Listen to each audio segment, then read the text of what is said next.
A bag of blueberries at my grocery store costs $7. $7 for blueberries. The US government says inflation is running at 3.5%. That number is real, but it isn't measuring what you think it's measuring. And once I show you the gap between the number and the reality, you're never going to look at a grocery receipt the same way again.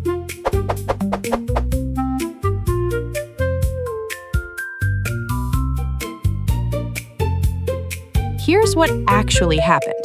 In January 2026, a 6-ounce package of blueberries cost $3.21. 1 month later, $3.55. That's a 10% increase in 4 weeks. Upstream, in early 2026, a flat of blueberries, 12 pints, was moving between wholesalers for as much as $31.15, 14% higher than the year before. The official reason? Rain during pollination, a freeze in Georgia, Florida crops down. Which is true, but it's not the whole story. Because here's what nobody in the blame the weather explanation is telling you. The person who picked those blueberries, by hand, in a 10-hour day, was paid 57 cents per pound. 57 cents! A rough calculation using MIT living wage estimates suggests that if you paid pickers enough to actually live where they work, the price of that $7 bag would climb to about $8.50, which means the cheap blueberry you're already complaining about is only that cheap because someone else is being paid less than you'd accept to breathe. So blueberries went up, chicken went up, rent went up, daycare went up. Yet the headline inflation number still looks surprisingly low. How?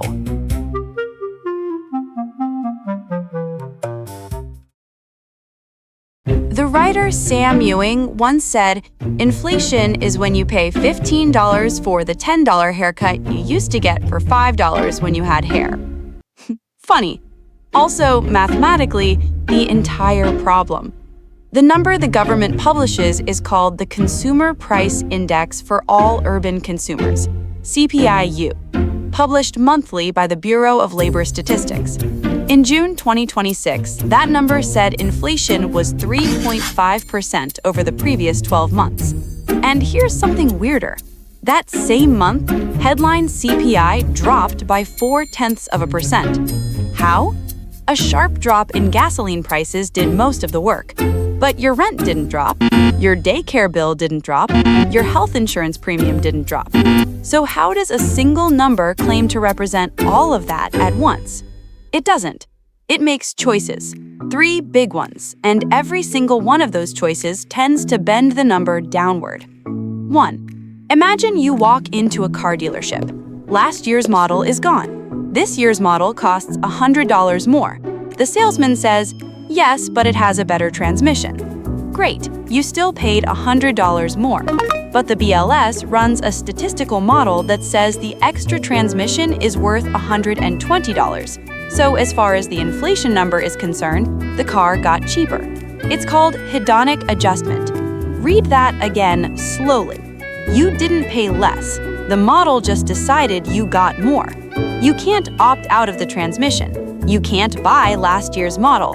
You just pay more and the number says you paid less. 2. When beef gets expensive, the model assumes you switched to chicken. When chicken gets expensive, it assumes you switched to beans. When blueberries doubled, the CPI didn't assume you kept eating blueberries. It assumed you switched to something cheaper. That's why your blueberry bill can explode while the inflation number barely moves. The basket keeps rewriting itself downward, and the inflation number keeps looking calm. 3. And if you started driving farther to shop at Costco instead of your local grocery store, because everything at your local store got more expensive, the CPI treats that as deflation. Here's the punchline. In 1999, the BLS adopted a geometric mean formula for many of the item categories in the CPI. Their own economists estimated the change lowered published annual inflation by 0.2 to 0.3 percentage points every single year. Compounded across a lifetime, that's not a rounding error. But even that isn't the biggest gap in the number. The biggest gap is what's in the basket.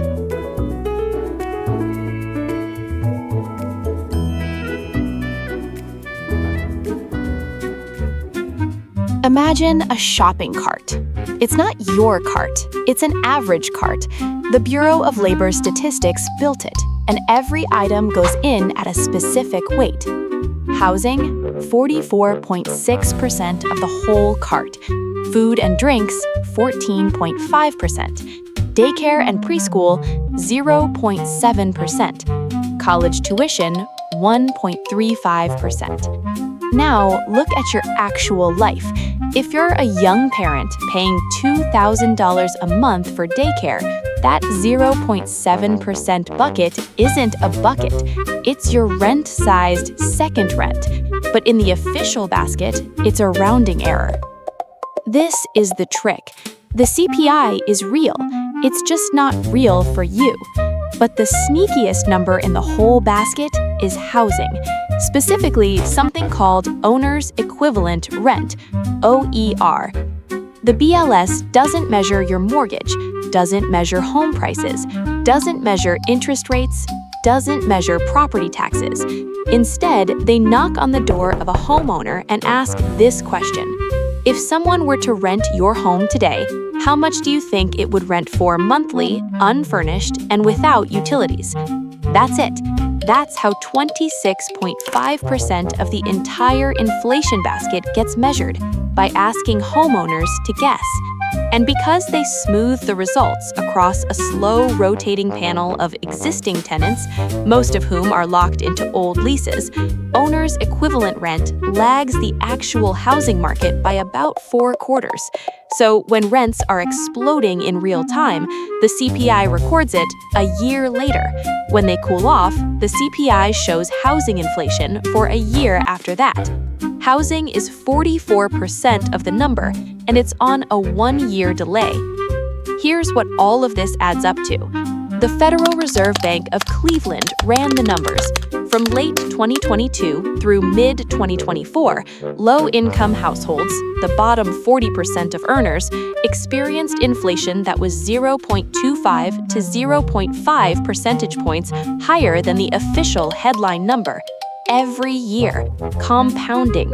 Between 2005 and 2024, cumulative inflation for the poorest 20% of Americans was 65.6%. For the richest 20%, 57.5%, which means the poorer you are, the faster your money is being devalued.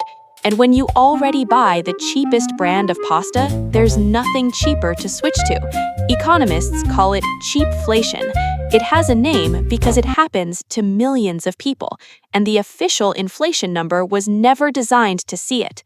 So the number is a statistical average that hurts poor people faster than rich people, which raises the obvious question: who benefits? Because when a single number decides how much money moves and to whom, the way that number gets calculated stops being an academic question. It becomes a lever.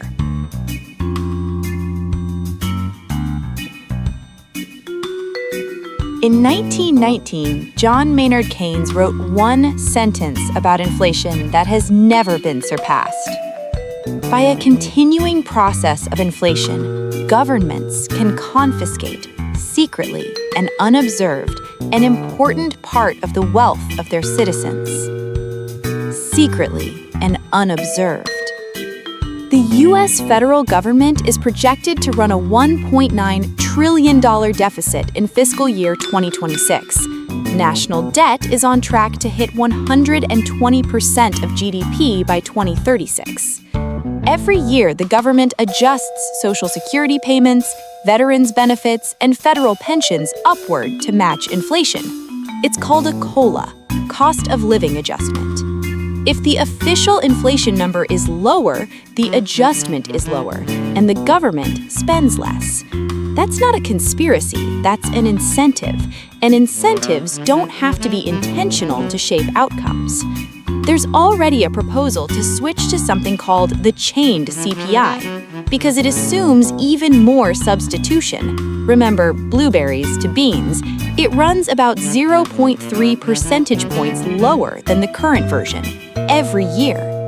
The Congressional Budget Office ran the numbers on what happens if we make that switch. First decade savings to the federal government, $390 billion. Broken down, $215 billion in direct benefit cuts, $125 billion in extra tax revenue, because tax brackets get updated more slowly. Here's what that means for you. Say you get a 3% raise to keep up with inflation, but because inflation is officially lower, the tax brackets only move up by 2.7%. Congratulations! A slice of your raise just got taxed at a higher rate. You didn't get richer, you just crossed an invisible line the government moved slower than your paycheck did. Economists call this bracket creep.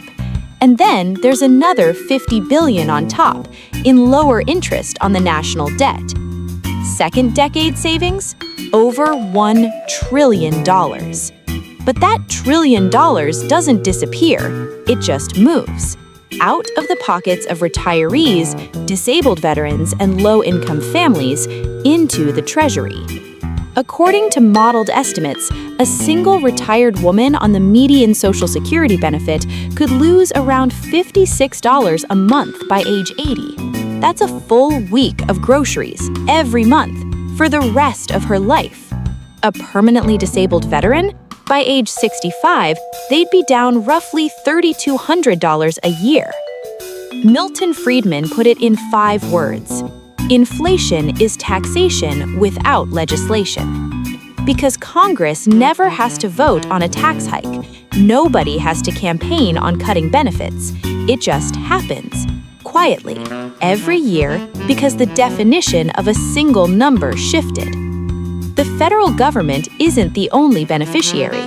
Any employer using the official CPI as their benchmark for annual raises is quietly getting cheaper labor. Any pension plan indexed to CPI is quietly paying out less. Any Treasury inflation-protected bond, which the government issues to promise they'll protect you against inflation, is quietly paying less than it should.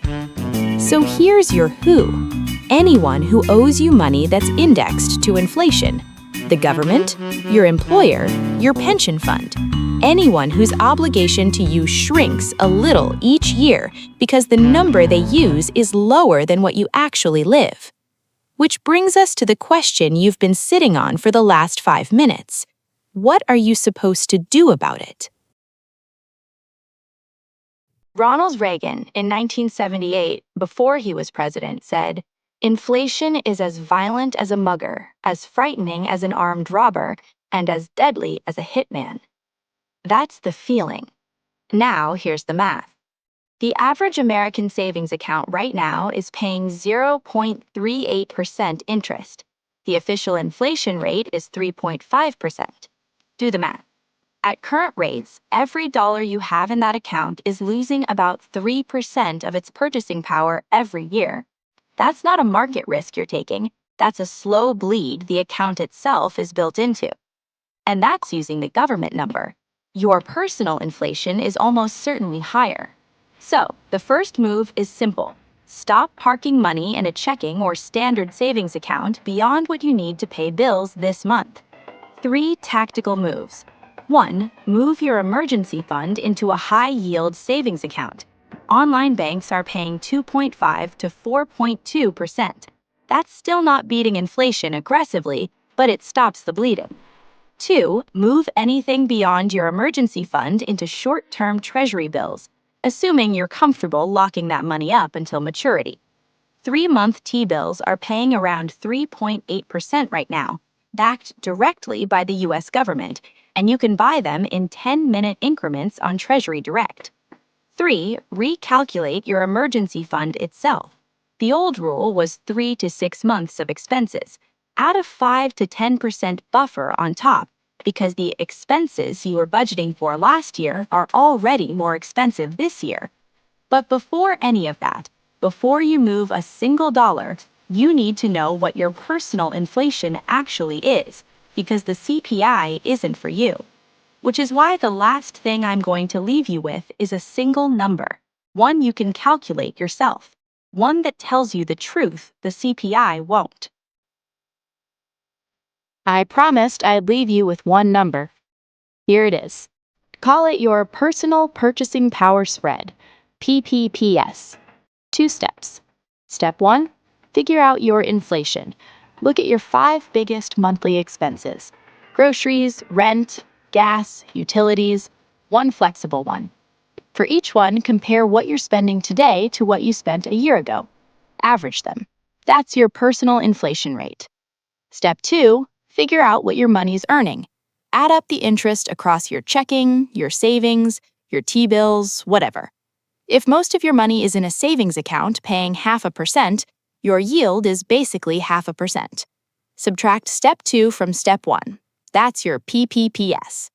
If the number's positive, you're getting wealthier. If it's negative, even if your bank balance is going up, you're getting poorer in silence. One more thing. The BLS surveys about 80,000 prices a month to build their number. There's a private index called Trueflation that pulls from millions of real transaction data points every day. It measures actual mortgages instead of guessed rents, actual grocery prices instead of averaged categories, and it uses a different methodology that often moves several weeks before the official CPI does, which means if you want to see where inflation is going, you don't have to wait for the government to tell you. Tomorrow, those blueberries will probably still cost $7. That's not going to change because you understand why. But now you know something you didn't know when you walked into the store.